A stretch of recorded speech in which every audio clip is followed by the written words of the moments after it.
Bismillah. Assalamualaikum. Kita kembali lagi Ustaz Naam, dalam Studio 9. Masya Allah. Studio 9 Ustaz Alhamdulillah. Okey, jika tadi kita cerita sikit pasal bulan Ramadan, cerita sikit Mhm, pasal Al-Quran, mhm, Ustaz ada sebut, ada baca ayat Quran sikit mengenai mhm, pendalilan berpuasa mhm, mhm, dan Ustaz cerita sikit mengenai kategori-kategori puasa menurut Imam Al-Ghazali kan. Aywa. Jadi pada kali ini saya suka untuk saya rasa lebih baik kita fokus cerita kepada Al-Quran ni sahaja Hmm, dahulu Ustaz. Baik, baik. Untuk makluman penonton nanti di akhir sesi nanti kita akan cuba mendengar pengalaman dari Ustaz Razali atau minta pandangan dari beliau mengenai tips menghafal Al-Quran Ustaz. Menghafaz, Bukan, mengkhatam. mengkhatamkan Al-Quran Baik, dalam baik. bulan Ramadan ni. Naam, Adakah tip-tipnya, macam mana cara-caranya? baik, baik. Okey, InsyaAllah. jadi Ustaz untuk sesi kedua ni, soalan saya Ustaz, dalam Al-Quran tu sendiri Ustaz, Allah turunkan Al-Quran dalam bulan Ramadan, Ustaz macam Mhm, cakap tadi. Adakah dalam Al-Quran tu ada menyatakan kaedah kita untuk membersihkan hati kita? mhm, Atau bagaimana? Cara mensucikan diri. Sebab bulan mhm, Ramadan kita sinonim dengan orang mau mhm, menghapuskan dosanya macam mana. mhm, Jadi adakah dengan kita membaca Al-Quran ataupun adakah amalan yang dinyatakan dalam Al-Quran supaya dosa-dosa kita terhenti, terhapus dan mhm. sebagainya. Baik, baik, baik. Alhamdulillah, salatu wassalamu ala Rasulillah wa ala alihi wasahbihi wa man wala. Baik. Jadi kita menjurus kepada Al-Quran itu sebagai kitab untuk menyucikan diri kita kan. Baik, secara umumnya memang Al-Quran itu yang kita sebutkan tadi itu dia ada sebagai petunjuk kan. Zalikal kitab la raiba fi hudal linnas. Ayat yang kedua dalam suratul Baqarah kita selalu baca Alif Lam Mim. Zalikal kitab la raiba fihi hudal lil muttaqin. Inilah kitab yakni Al-Quran la raiba fi. Hudallin la raiba fih, tidak ada sedikit pun keraguan pada Al-Quran itu. Kalau dalam bahasa Arab, raiba ini adalah keraguan lah fi. Sedikit. Sedikit tu maksudnya kalau 99% satu ragu. Kan? Satu ragunya itu langsung tidak ada. Dalam Al-Quran. Dalam Quran maksudnya seluruh keseluruhan daripada Al-Fatihah dia yang dimulakan dengan bismillah sampailah An-Nas berakhir dengan sin tu sedikit pun huruf ajaran panduan yang dalam Al-Quran mana kisah dan sebagainya sedikit pun tidak ada keraguan. Kalau kita ada ragu-ragu masalah. Ada masalah iman kita. Jadi panduan di sini untuk apa sahaja untuk segala dalam kehidupan kita. Seperti Davi maklumkan tadi untuk membersihkan diri contohnya kan. Dalam hadis Nabi SAW memang Al-Quran ini alaikum bisyifa'aini. Nabi beritahu, hendaklah kamu untuk mencari ubat ini atau penawar apa penyakit atau sama ada penyakit itu batin kah, zahir kah dengan dua. Kan yaitu yang kata Al-Quran wal asal. Yaitu yang pertama Al-Quran dan madu. Bukan bermadu ya.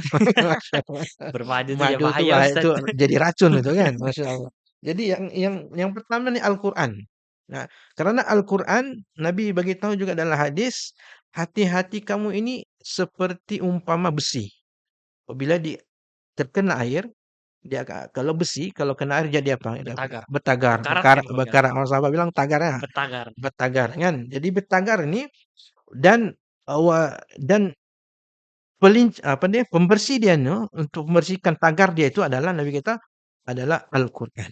Jadi hati yang kotor, hati yang sudah berkarat, hati yang hitam, yang boleh untuk menyucikannya ini adalah ubat sabun yang paling mujarab ini adalah Al-Quran. Kalau dia membaca Al-Quran tidak betul tajwidnya Ustaz, Tak, bersih dia juga? dia itu ada peringkat juga Nabi. Ah, Dalam hadis Nabi sallallahu alaihi wasallam kata, eh, dua golongan kan, dua golongan yang membaca Quran. Yang satu adalah orang yang al-mahiru bil Quran ma'as safaratil karamil bararah. Orang yang baca Quran mahir, mereka ini bersama malaikat yang mendoakan mereka. Satu golongan lagi allazi yatata'u fihi, orang yang baca Quran yatata', ini maksudnya tergagap-gagap, tersangkut-sangkut. sangkut-sangkut, tajwid kah dan sebagainya, tapi niat dia untuk belajar. Bukan niat mau belajar baca daripada daripada kecil, dewasa sampai tua begitu juga tak ada perubahan mau belajar, itu tidak. Orang yang tak ni maksudnya dia belajar.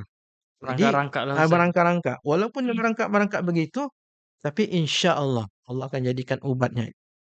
Kalau kita bayangkan begini, saya pernah dulu, ustaz bagi perumpamaan macam ini, kalau kita bawa raga kan, raga yang kotor, kita pergi ke perigi atau sungai.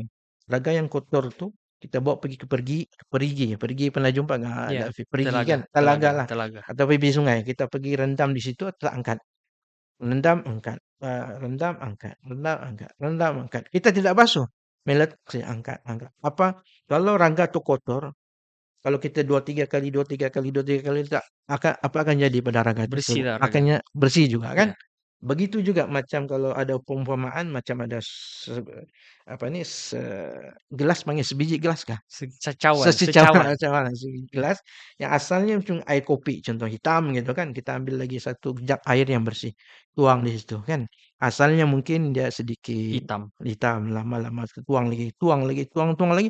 Akhirnya airnya kopi yang kotor itu akhirnya menjadi putih. Begitulah istilahnya Quran itu kalau kita baca walaupun mungkin dari segi tajwidnya, dari segi kefahamannya kita kurang faham dan sebagainya, tapi kalau kita baca, dia akan menghapuskan dosa, membersihkan hati kita, menjernihkan kita.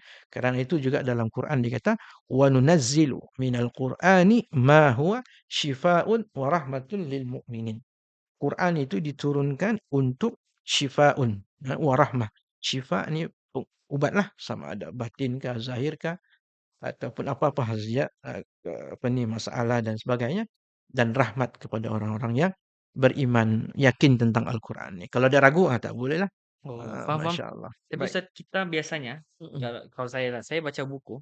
Naam. Bila saya membaca buku, konten dalam buku tu saya Mmm. faham Naam. dan kadang-kadang dia melekat di hati saya cepat Naam. ingat lah. Tapi Naam. berbeza dengan Al-Quran Ustaz. Dia Betul. bahasa Arab. Betul. Saya ni orang Sabah Ustaz. Naam, naam, naam. Masya-Allah. Jadi Heeh. macam mana Mhm. Al-Quran yang bahasa adakah Al-Quran yang Mhm. berbahasa Arab saya baca tu dia boleh Mhm. Mhm. mendatangkan penghayatan kepada saya, Baik, baik, baik. menyentuh hati saya atau macam Mhm. mana Ustaz? Dia gini, Quran ni sebab dia Quran ni mukjizat. Buku yang Dafi baca tadi tu, apapun buku lah kan Orientalis selain punya Quran buku. lah, orientalis ke apa selain daripada Quran tu dia bukan mukjizat. Hatta hadis pun uh, bukan mukjizat juga sebab dia boleh diselewengkan dan sebagainya kan. Hmm. Tetapi Al-Quran ni adalah satu-satunya kitab yang menjadi mukjizat. Mukjizat tu maksudnya dari segi bacaan yang mendengar saja pun hati kita akan jadi macam wa iza tuliyat alaihim ayatuhu zadathum imana wa ala rabbihim yatawakkalun. Apabila ada dalam Al-Quran disebutkan apabila dibacakan ayat Quran itu gemetarlah hati-hati Oh, macam mereka. orang kena ruqyah lah ni Kan Ustaz. ruqyah. Kulit-kulitnya dia akan rasa tenang dan sebagainya. Pernah dalam satu peristiwa Al-Quran diturunkan kepada Nabi sallallahu alaihi wasallam maka kuda itu pun akan Nabi berada di atas kuda, atas kuda atau unta. Apabila wahyu diturunkan, unta itu akan duduk dan kuda itu akan duduk juga.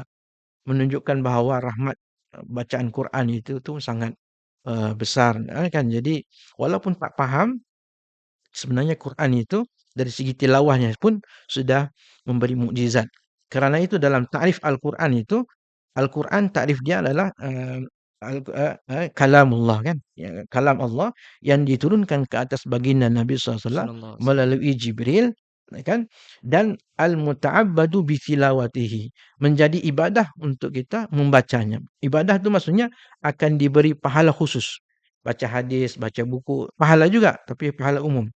Tapi kalau Quran ini dibaca dia akan dapat pahala khusus. Pahala khas. Pahala khusus khas dan dia tidak sama dengan buku-buku atau kitab-kitab yang lain.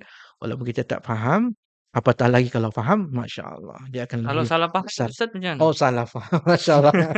Itu salah faham itu Kan ada ini biasa menjadi hujah ni kepada salah para faham. jejaka hendaklah kamu berkahwin 2, 3, Masna wa 4. sulasa wa 2 tambah 3 tambah 4. Itu Nah, ajaran sesat. baru dia cakap satu Ustaz. Betul. Ada orang ajaran sesat juga dia menggunakan Quran. Contohnya dia kata, "Aqimis solata li zikri."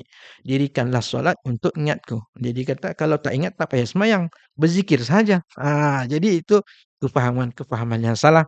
Jadi itu tak boleh juga. Maksudnya kita Ah, perlu jadi dalam memahami Al-Quran ni kita perlu bimbingan ulama lah Ustaz. betul. Quran ini sebenarnya dia akan memberi petunjuk kepada yang mau dan ada niat kan.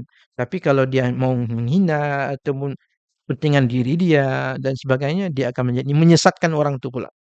Nah itu Quran dia punya mukjizat tu kan. Kalau orang yang meminta petunjuk, dia akan diberi petunjuk. Kira macam ketulahan Tapi lah benda ni Ustaz. ketulahan dalam lah kan karena apa tu orang Sabah bilang ketulahan lah kan. Ketulahan oleh Al-Quran lah benda ni Dia Ustaz. menggunakan Quran tu untuk dunia dia kan. Kalau tadi Ustaz, Naam. saya tidak membaca, saya Mhm, membaca Al-Quran, tapi mhm. saya tidak mampu bertajwid kan. Itu Mhm, pun dapat pahala. betul. Tapi Ustaz, saya tidak pandai baca Al-Quran itu semua bertajwid. Mhm. Tapi kalau bab Yasin saya baca, bakar saya Ustaz. Masya Allah. Jadi kalau saya baca itu setiap hari, setiap waktu, adakah itu dikira macam mentadabbur Al-Quran atau Naam. macam mana Ustaz? Baik, baik. Bolehkah dia menggantikan sebab Ada. itu saya dalam Al-Quran saya boleh Betul, baca. betul, betul, betul. Ah, Ya, ya, ya. Kalau persoalan Davi itu kan, kalau di Sabah ni banyak berlaku. Di Semenanjung mungkin jugalah. Tapi di Sabah ni sebab kita ni Islam baru kan, ya Yasin walaupun tu macam 20 macam biasa tahun. Ya sudah. macam sepupu saya sendiri juga. Kalau Yasin tu dia hafal, padahal dia dah tak pandai pun membaca. Ya Ustaz, Tapi dia membaca dulu tu yang Quran daripada Indonesia tu kan, Yasin daripada Indonesia yang ada ujian Latin Rumawi, Rumawi. Romawi tu kan. Yasin YASIN kan. Tapi dia hafal itu. Jadi sebab dia tak ada kemampuan untuk belajar. Macam mama bapa kita yang mualaf apa semua kan. Kalau nak suruh mungkin dorang belajar tu, dorang sudah tidak mampu untuk belajar, tapi dorang boleh hafal beberapa surah. Contoh Qul Huwallahu Ahad. Daripada dulu sampai sekarang Qul Ahad tu Al-Fatihah. Beberapa surah-surah yang pendek tidak masalah. Ya, sebab itu sebenarnya kemampuan, ikut kemampuan dan maksudnya itu dalam hadis Nabi SAW, kita punya pahala itu bergantung dengan kemampuan kita, yang bergantung dengan usaha kita. Okey, insyaallah. Baik, tak. Maksudnya Hmm. suatu amalan tu bersesuaian pada kadar kemampuan kita Nah, lah. Jadi Ustaz, untuk sesi ini kita mhm. rehat sekali lagi, Iya, untuk kali terakhir insyaallah. lagi. Heeh. InsyaAllah Haus dah ni. tidak terasa Ustaz, 15 Betul. minit berlalu. Alhamdulillah. Oke, kita akan jumpa pada sesi seterusnya.